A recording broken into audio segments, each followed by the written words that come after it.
So here we can see these, what we refer to as kind of like the deep hip flexor group. So here we're going to have the psoas major. There's a little psoas minor, and then the iliacus muscle.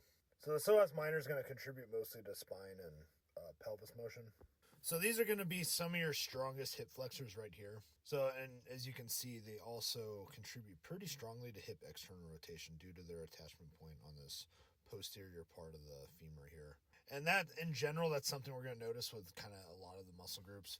The hips have a lot of muscles that work towards hip external rotation between the glutes, the adductors, the hip flexors, and there's only a couple of muscles that really contribute towards hip internal rotation, kind of including like the glute minimus and the TFL a little bit. So that being said, so really nothing crazy about these muscles here.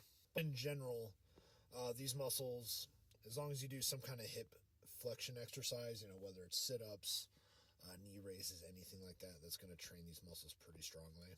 But it's going to be, these muscles are pretty hard to isolate and there's no real reason to, except in cases of rehab.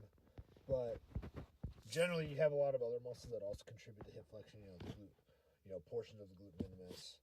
You have the rectus femoris, that biarticular muscle of the quadriceps. You have these muscles as well. So yeah, the body has a fair number of hip flexors.